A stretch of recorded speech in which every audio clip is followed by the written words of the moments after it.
major improvements can be established. But in this percentage, the good news is that the share of the industry, the private sector, has improved, achieving 0.85 with a lot of government support will not give you the economic power and competitiveness unless the private sector invests in research and development, and that has been the case. And for the first time in history, in 2008, the research and development expenditures of the industry has overcome the numbers of the government. Money is one important input into the research and development system. The other important input, even more important input, is the manpower. And there has been also substantial increases in researchers and R&D personnel in these 7 years span, 2.5 times as compared to 2002. Now we have 74,000 research and development personnel, full-time equivalent, and 58,000 researchers. Publications is the first output of the research system, mainly the basic research system. And in terms of scientific publications, major improvements have been achieved, and Turkey is now number 16 country and number 10 country in Europe in terms of scientific publications in ISI journals. 25,000 is the number. Well, coming to the international cooperation and what we can do and what we are doing with the Asian countries, we have PhD fellowship program for foreign students who want to study in Turkey. Among these, about 82% of the scholarships are awarded to Asian students, researchers, and about 33% are from the Turkish states in Central Asia. We have the numbers. Kazakhstan I see as 5, whereas Iran, Azerbaijan, Kyrgyzstan, and Mongolia are a bit greater than Kazakhstan. And for countries who were awarded scholarships or fellowships, these are people with PhDs who want to do research in Turkish universities or research institutes, and we have about 44% given to such researchers. Pakistan is number 1 in here, and Kazakhstan is not doing very well in this graph. We have visiting scientists also from 85% from Asian countries and 64% from Central Asian Turkish republics.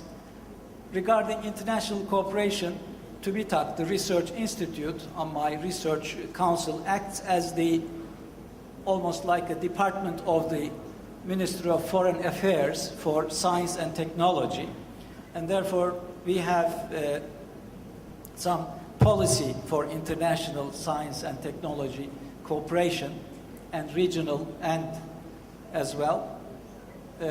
We have tools such as bilateral cooperation, multilateral cooperation, including Europe and other countries as well, and including, and particularly for Europe, we have cooperation with the framework programs in Europe, in the European Union, with 23 countries and 27 institutions in those countries. We have bilateral agreements.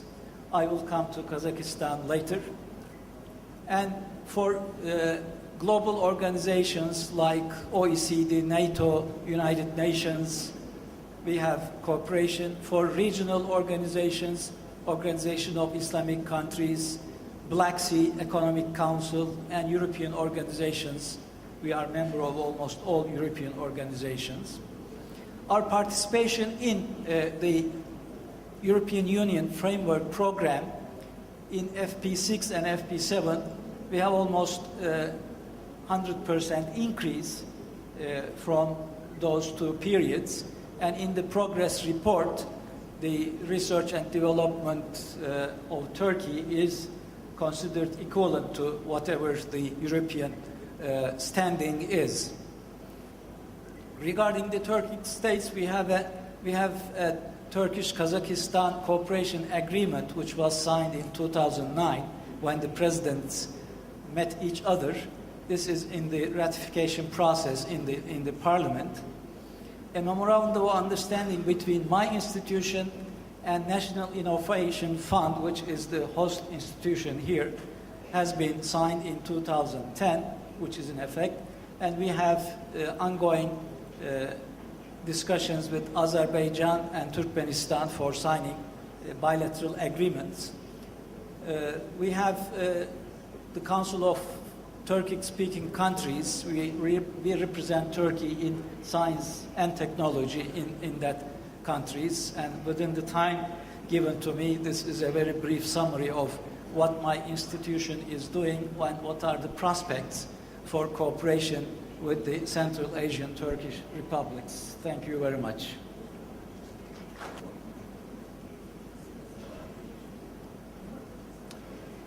Okay, good afternoon, ladies and gentlemen. I'm sorry. I am Junseung Lee from Korea, the president of KISTEL, that is devoted to innovating Korea with a promising tool, that is science and technology. First, this talk will touch how dramatically Korea science and technology has evolved for the last 50 years.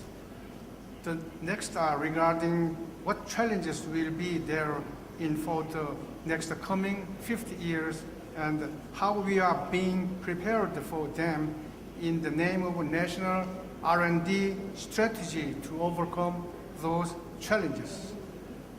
My talk will be ended up with touching some lessons learned from our evolving past.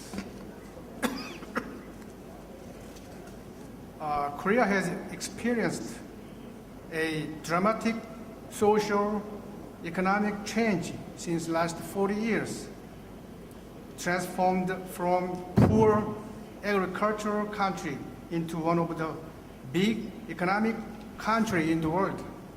It began with the establishment of Ministry of Science and Technology in 1967 to coordinate the nation's science and technology activities. And we also still believe that the coordinated national science and technology policies will be one of the main engines for those dramatic growth. Nowadays, Korea invests almost $30 billion in R&D field every year, which makes Korea number 7 countries in the world. R&D intensity is 3.57%. That is ranking number 4, following Israel, Finland, and Sweden. The total number of researchers, SCI theses, and patents are steadily increasing, and we reached 76% of technology level compared to the world's best countries. As you know, Korea also has a strong competitiveness in the field of shipbuilding, automatic machinery, semiconductor, display, and mobile phone. And I proudly can tell you that these achievements are in the same track of Korea science and technology and R&D policies. However, we also we believe that there will be big hurdles that we have to overcome. As you know, the 21st century already became the knowledge-based